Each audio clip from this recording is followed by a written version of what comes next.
అందరికీ happy Christmas. Welcome to Anamika story world.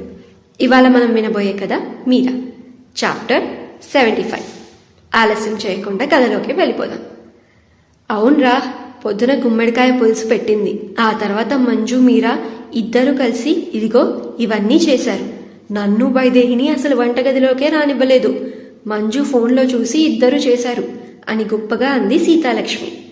అవునా, గుమ్మడికాయ పులుసా? నాన్నగారికి గుమ్మడికాయ పులుసు అంటే చాలా ఇష్టం, అందుకే చేసావా మీరా అని అడిగాడు చక్రి. లేదన్నయ్య, అమ్మ చెప్పింది అందుకే చేశా అని మెల్లగా చెప్పింది మీరా. కూతురంత కష్టపడి చేసిందిరా, ఒక్క మాట అంటే నీ ఆస్తి మన పోతుందా రాజా అని అంది సూరమ్మత్త. అయ్యో అలా ఏం లేదత్తా, చాలా బాగుంది.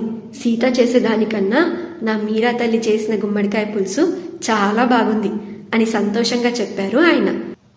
తన పళ్ళెంలో అన్నాన్ని పులుసుతో కలుపుకొని తింటూ ఇష్టంగా తింటూ అన్నారు ఆయన. ఈ మాటలతో తెగ మురిసిపోయింది మీరా. తను మెల్లిగా, నాన్న ఇది కూడా చేశాను, ఇది కూడా తినండి అంటూ బెండకాయ వేపుడు కూడా వేసింది. అది కూడా తిని చాలా బాగుందమ్మా అని అన్నారు రాజారావు గారు ప్రేమగా. అలా ప్రేమగా మాట్లాడేసరికి మీరా మరింత పొంగిపోయి చాలా ఆనందంలో మునిగిపోయింది. ఇప్పుడు తనకి భయం కన్నా ఆనందం ఎక్కువైపోయింది. గౌతమ్, నీకు బెండకాయ ఫ్రై అంటే ఇష్టం కదా, ఇదిగో వేసుకో, చాలా బాగుంది అని అంది వైదేహి. ఈ అబ్బాయికి ఏమీ వద్దులే వదినా, నేను చేసినా బాలోదనే అంటాడు అని అంది మీరా. చూస్తుంటే అంత బాగున్నట్టు లేదే అని అన్నాడు గౌతమ్. రేయ్ తిని చెప్పు, తప్పుగా ఏమన్నా చెప్పావో కర్ర విరగొడతా అని అంది సూరమ్మత్త. ఇది తప్పు బామ్మ, బాగున్నా బాలేకపోయినా తప్పుగా మాట్లాడొద్దు అంటే ఎలా? నీకు మీరా అంటే ఇష్టం ఉండొచ్చు, కానీ నన్ను పురుగు కంటే హీనంగా చూస్తుంది, కొట్టాలని చూస్తుంది. అలాంటి అమ్మాయికి నేను మంచిగా ఎలా చెప్తాను చెప్పండి అని అన్నాడు గౌతమ్. అయ్యో నీకు ఎలా చెప్తారో కూడా తెలీదా, నోటితో చెప్తారు అని అంది మీరా. ఇది విని చక్రికి వైదేహికి నవ్వు వచ్చేసింది. బానే మాటలు వచ్చేసాయి కదా నీకు అని అన్నాడు గౌతమ్. నీకన్నా ఎక్కువ రాలేదు బామ్మ, నీకు ఇంకో విషయం తెలుసా అని సూరమ్మత్తని చూస్తూ అడిగింది మీరా. ఏంటమ్మా అని తింటూ అడిగింది సూరమ్మత్త. ఈ అబ్బాయి ఉన్నారు కదా, తిను అమ్మని అన్ని మాయమాటలు చెప్పి అమ్మని తన వైపు తిప్పుకోవాలని చూస్తున్నాడు, వదినని కూడా తన వైపు తిప్పుకోవాలని చూస్తున్నాడు అని అంది మీరా.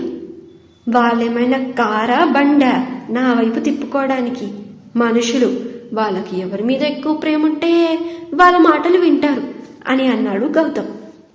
అంటే మా అమ్మకి వదినకి నేనంటే ఇష్టం లేదంటున్నావా అని కోపంగా అంది మీరా. ఇష్టం ఉండొచ్చు, కానీ నీకన్నా నేనంటేనే ఎక్కువ ఇష్టం, అందుకే నా మాట వింటారు అని అన్నాడు గౌతమ్. వైదేహి గౌతమ్ని చెయ్యి మీద కొట్టింది. ఎందుకురా అనవసరంగా మీరాని ఏడిపిస్తూ ఉంటావు అని అంది. అబ్బా సపోర్ట్ ఒక్కటి మళ్ళీ, అంతేలే అందరూ ఆవిడ వైపే ఉండండి అని అన్నాడు గౌతమ్. బామ్మ చూడు అని ఏడుపు మొహం పెట్టి అంది మీరా. మొదటి నుంచే గౌతమ్ని గమనిస్తూ ఉన్న సూరమ్మత్తకి ఇప్పుడు ఇంకొక విషయం అర్థమైంది. మీరా గౌతమ్తో ఉంటే చాలా చలాకీగా ఉంటుంది అని. ముందు సీతాలక్ష్మి చెప్పినప్పుడు నమ్మలేదు, కానీ ఇప్పుడు గౌతమ్ అనే ప్రతి మాటకి మీరా బదులు తన మాటలు అన్నీ గమనిస్తూనే ఉంది. నువ్వు ఏం బాధపడకు తల్లి, నేనున్నా కదా, నేనెప్పుడూ నీ వైపే అని అంది సూరమ్మత్త. మీరా ఆనందపడిపోయి, చూసావా బామ్మ నా వైపే అంట అని అంది. నేను కూడా నీ వైపే మీరా అని అన్నాడు చక్రి. చూసావా అన్నయ్య కూడా నా వైపే అని ఆనందంతో చెప్పింది మీరా గౌతమ్తో. అవును మరి, ఇక్కడ క్రికెట్ ఆడుతున్నాం, తను నా టీం తిను నీ టీం అనుకోవడానికి అని అన్నాడు గౌతమ్. రే తన్నులు తింటావు అని అంది సూరమ్మత్త. బామ్మ నేనేం చిన్న పిల్లోడిని కాదు, నీ చూపుకి భయపడిపోవడానికి, మీరు కొట్టడానికి అని మూతి మార్చుకుంటూ అన్నాడు గౌతమ్. రాజీ ఇంకా రోషన్ తప్ప మిగతా అందరూ మీరా ఇంకా గౌతమ్ మాటలు ఎంజాయ్ చేస్తూ ఉన్నారు.